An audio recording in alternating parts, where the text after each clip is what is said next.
Namun, ada hal yang membuat driver itu merasa janggal ketika driver itu mendengar percakapan penumpangnya melalui telepon.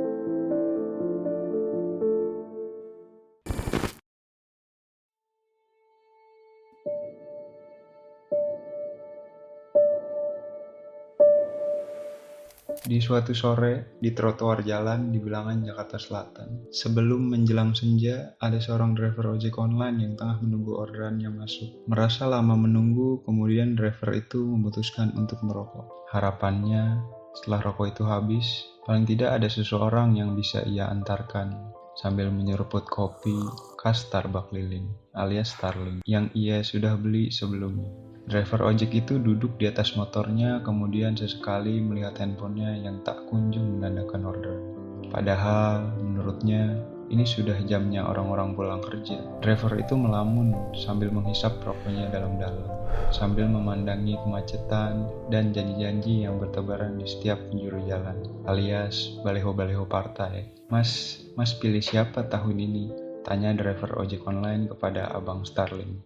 "Tidak tahu mas, tidak merubah nasib saya juga, paling ujung-ujungnya korupsi," jawab Abang Starling itu dengan gurau. "Iya ya mas, yang sudah-sudah sih gitu," jawab driver ojek itu.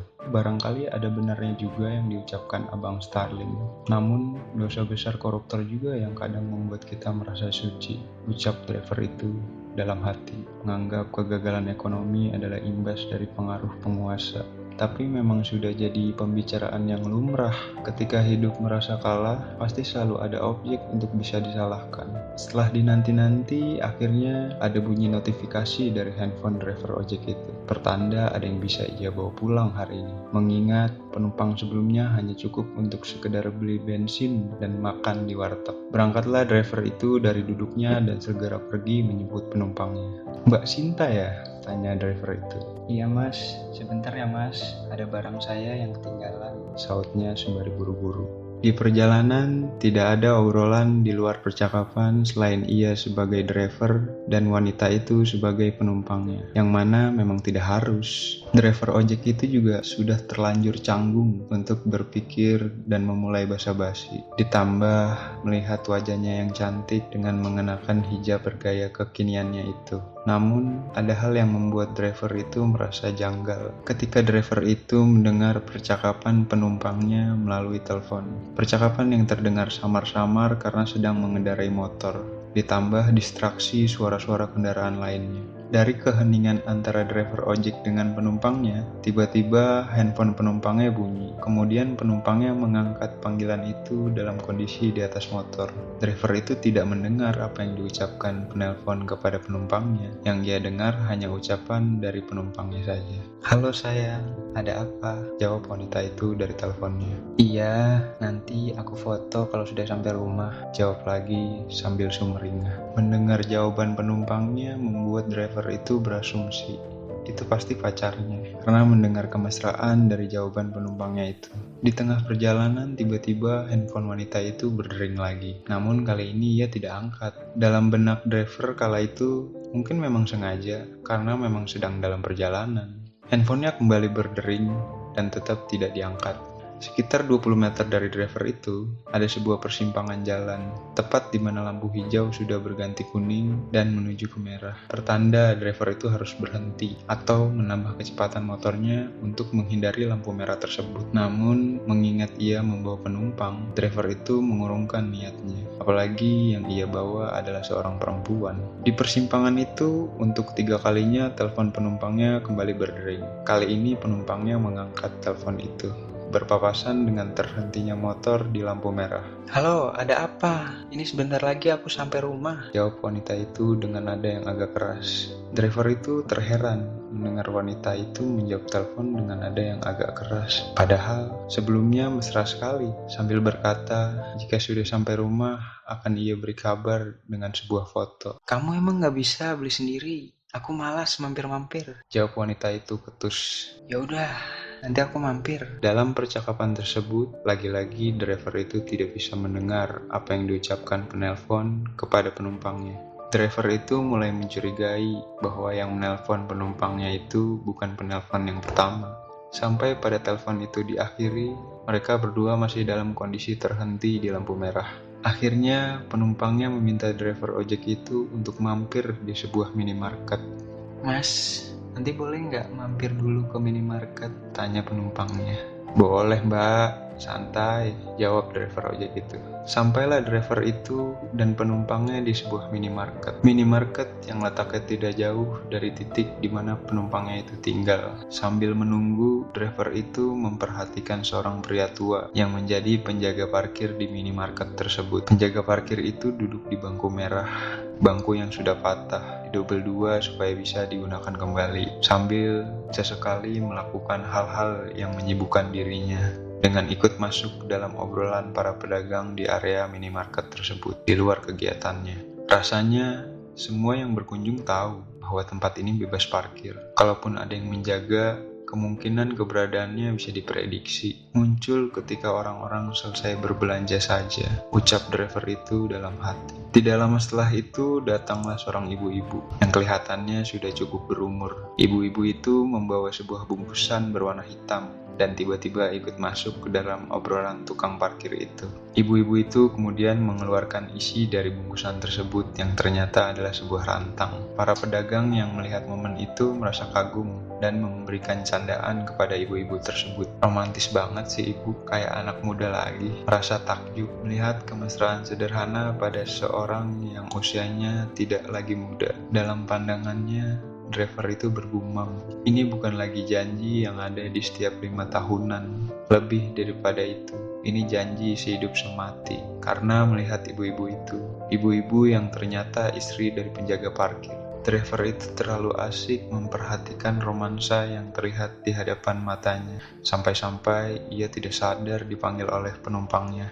"Mas, ayo mas," kata penumpangnya yang sudah beres berbelanja. "Mas," diulangnya lagi karena terlalu fokus memandangi penjaga parkir itu. Iya mbak, maaf, saya melamun," kata driver itu. Lanjutlah driver itu mengantarkan penumpang. Dalam perjalanan menuju lokasi, driver itu akhirnya mencoba untuk basa-basi, seperti kebiasaannya pada penumpang-penumpang lain. Tapi kali ini driver itu kehabisan ide untuk memulai obrolan apa yang pas dengan tipe penumpang seperti ini. Tapi akhirnya ia lakukan. "Banyak banget mbak belanjaannya. Begini ya kalau udah waktunya belanja bulanan?" tanya driver itu kepada penumpangnya dalam keadaan mengendarai motor. Sambil driver itu mencerna kembali pertanyaan tersebut terlalu pribadi atau tidak. "Harusnya sih belum mas. Tadi saya cuma beli popok untuk anak saya. Tapi tanggung, jadi sekalian saja belanja banyak," jawab penumpangnya panjang. Mendengar perkataan anak, sontak driver itu teringat perkataan penumpangnya tentang barang yang tertinggal dan menyuruh driver itu menunggu. Perkataan yang diucapkan sewaktu driver itu menjemputnya. Lalu kemudian penumpangnya itu muncul kembali dengan bersama seorang pria yang terlihat mesra bergandengan tangan sebelum akhirnya duduk di atas motor driver ojek itu. Mungkin benar, itu suaminya. Tidak mungkin ada orang semesra itu di tempat umum jika bukan suaminya. Tapi siapa penelpon kedua itu? Penelpon yang dijawab dengan nada agak keras. Penelpon yang terasa seperti menyuruhnya dan tetap mengiyakan, walaupun dengan bantahan di awal. Tapi, sudahlah, bukan urusan saya juga, ucap driver dalam hati.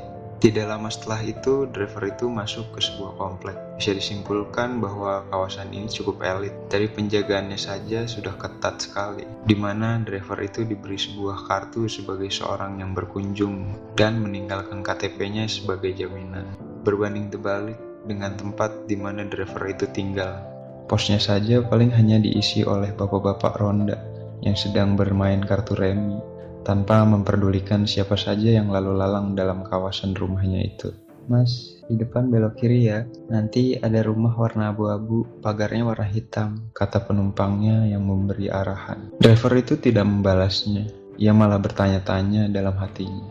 Kerja apa ya mereka, bisa punya rumah sebesar ini? Bagi driver itu, impian sekali bisa tinggal di tempat seperti ini, meminang istri dan memiliki buah hati. Pasti sangat bahagia seseorang yang menjadi suaminya, dalam hati driver itu. Sesampainya di depan rumah penumpangnya, penumpang itu turun dan mengambil belanjaan yang ia taruh di depan dashboard motor driver itu.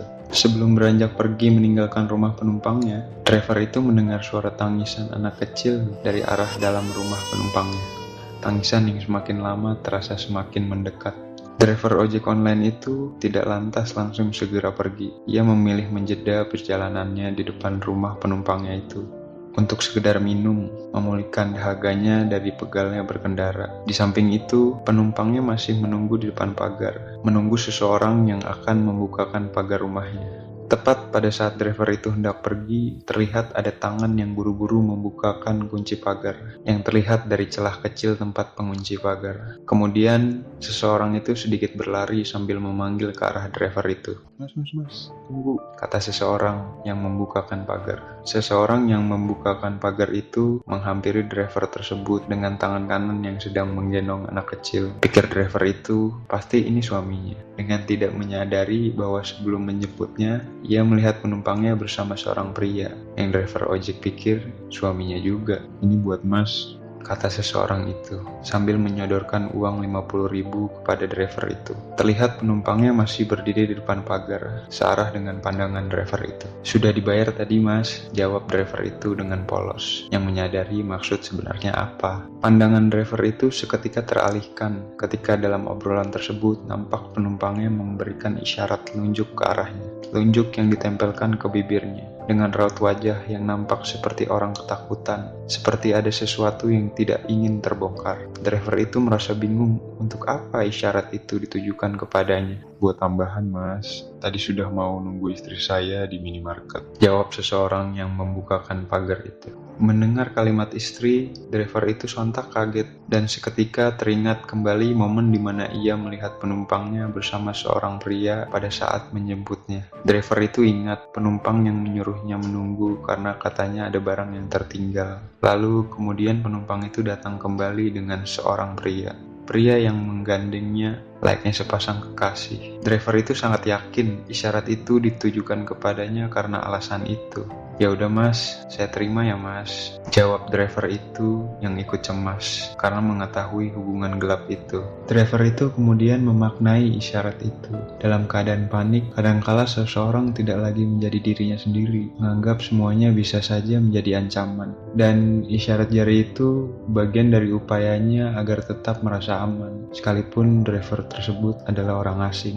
Di perjalanan pulang, baru ia sadari, driver itu seketika merasa ditampar oleh asumsinya sendiri, karena telah mengukur kesempurnaan hanya dengan kedua matanya, menjadikan contoh hidupnya sebagai kesemogaan, dan menganggap kebahagiaannya karena telah menjadi bagian daripadanya. Salah besar bagi driver itu, setelah tahu apa yang sebenarnya terjadi, dan malang sekali nasib suaminya jika tahu perilaku istrinya yang sebenarnya. Driver itu kemudian teralihkan dengan hal yang ia lihat sewaktu mampir di minimarket tadi. Mungkin tidak ada yang spesial dari sekedar membawakan makan di sebuah rantang, tapi ini akan jauh lebih berarti dibanding menimbang nilai kepentingan dari dering telepon itu. Bagi driver itu, hari ini ia seperti menyusuri jurang dan sabana, terpilih untuk bisa menyaksikan keindahan dan keburukan, karena untuk tahu yang terbaik, perlu pengalaman dari yang terburuk.